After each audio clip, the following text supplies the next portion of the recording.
आप विधायकों के आज के नहीं काफी समय के भी पैसे ले लेंगे ना, या विधायक फंड की राशि ले लेंगे, तब भी आपकी स्थिति कोई बहुत अच्छी होने वाली है नहीं है। दूसरा, आप विदेशों से ऐसा कितना बुलवा लेंगे कि वो बहुत ज्यादा स्पीड पकड़ लेगा। मैं आपसे ये सवाल पूछ रहा हूं।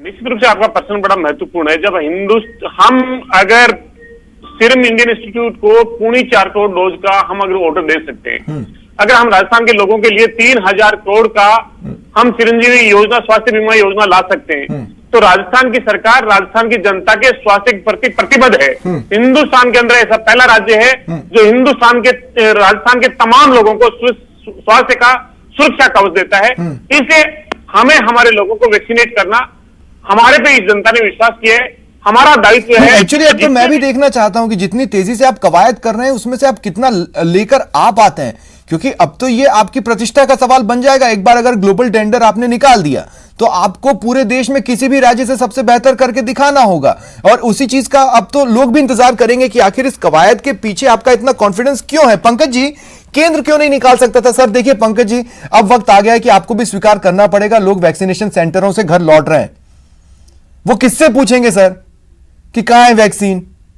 अब तो आपको भी स्वीकार करना पड़ेगा। तो अगर ग्लोबल टेंडर एक रास्ता हो सकता है तो वो ग्लोबल टेंडर इंडियन गवर्नमेंट क्यों नहीं निकाल सकती? क्यों अवेलेबिलिटी पूरी नहीं कर सकती?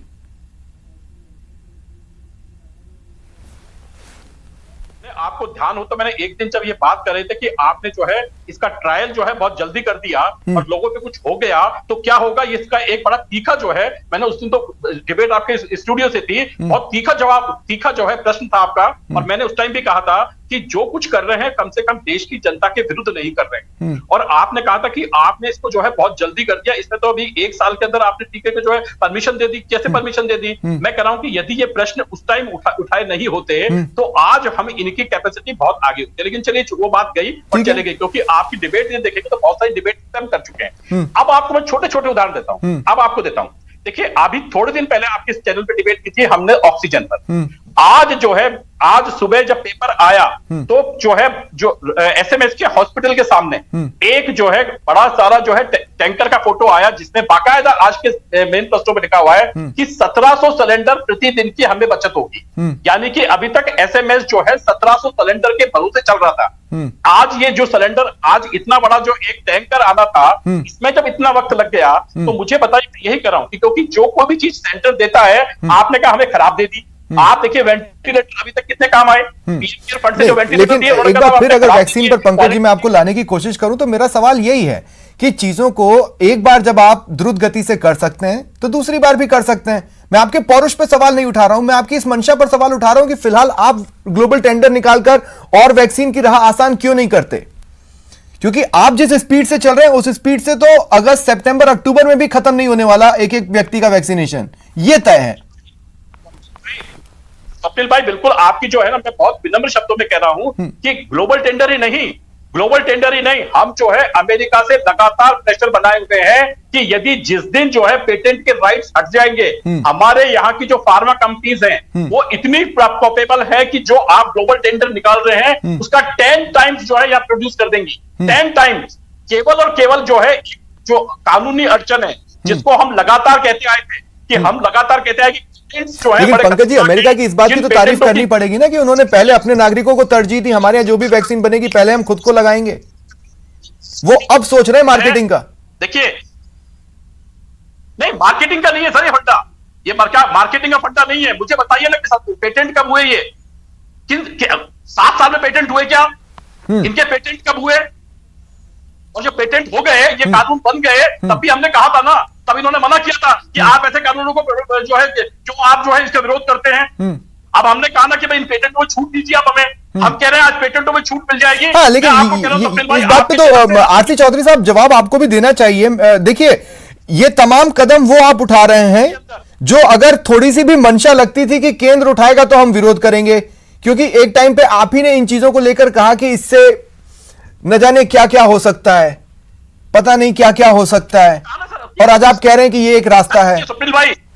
आरसी साहब, नहीं पंकज जी, आरसी जी से भी मेरे को जवाब लेने दें। आरसी चौधरी, मैं निराधार बातें नहीं करता हूं। हाँ। और अब भारतीय जनता पार्टी के प्रवक्ता को रोक दीजिए। भारतीय जनता पार्टी के प्रवक्ता की बौखलाहट ये बता रही है, ये इस सरकार की ये इस सरकार की अक्रमण्यता है, ये इस सरकार का पॉलिसी पैरालिसिस है। इस सरकार ने कभी नहीं सोचा। मैं एक छोटा सा उदाहरण देना चाहूंगा। ये कह रहे हैं हमने पेटेंट के लिए, दुनिया के अंदर 100 देश हैं, वो ये कहते हैं कि इस वैश्विक महामारी में पेटेंट को खत्म कीजिए। हिंदुस्तान एक नहीं है। अमेरिका अगर आपके साथ में खड़ा हो जाता तो कोई जरूरी नहीं कि पेटेंट खत्म हो जाएगा। आपने अपने देश के अंदर बहुत से ऐसे इंस्टीट्यूट हैं जो प्रोडक्शन कर सकते हैं, उनको बढ़ाने के लिए आपने क्या किया, उस पर आपने कितना इन्वेस्ट किया। मैं आपके माध्यम से कहना चाहूंगा कि यूएस से है वो 400 मिलियन डोज बुक करता है। कब करता है? अगस्त में, अगस्त 2020 के अंदर 44,700 करोड़ रुपए का कंपनियों में इन्वेस्ट करता है। ईयू जो यूरोपीय यूनियन है वो करती है 800 मिलियन डोजेस बुक करती है और अपनी कंपनियों में इन्वेस्ट करती है। हिंदुस्तान कितने करता है? 16 मिलियन डोजेस बुक करता है। इसलिए हिंदुस्तान ने कभी सोचा ही नहीं।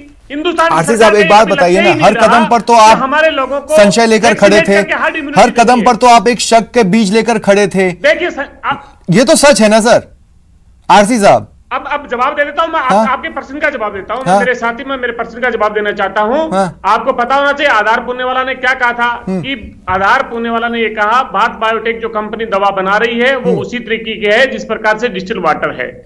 भारत बायोटेक ने क्या कहा कि अरे सर वो दो कंपनियां आपस में लड़ रही थी, बना रहा है उसके साइड इफेक्ट है और पैरासीटामोल देके वो सब चीजें वो कम कर रहे हैं। विशुद्ध व्यावसायिक मानसिकता थी, वो दो कंपनियां आपस में लड़ रही थी नहीं है। और फिर अगर इतनी स्थिति थी तो देश के केंद्रीय प्रधानमंत्री को सबसे पहले डोज लगा के और वैक्सीनेट को इनिशिएट करना चाहिए था, लेकिन उन्होंने नहीं कहा।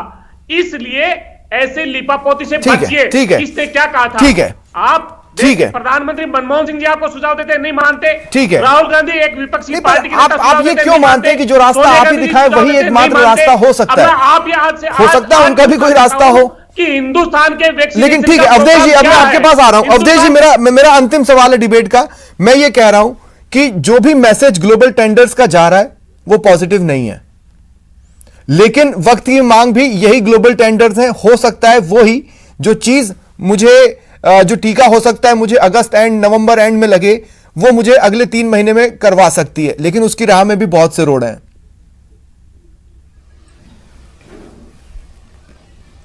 बिल्कुल स्वप्निल जी, देखिए आप महाकाल की नगरी उज्जैन से आप आते हैं बेसिकली, आप मेरी बात अच्छे से समझ जाएंगे कि जो वैक्सीन का मामला है पूरा के पूरा वो भभूत बाट के 56 भोग का आनंद लेने के लिए लोगों को कहा जा रहा है। आपके पास देने के लिए वैक्सीन है नहीं।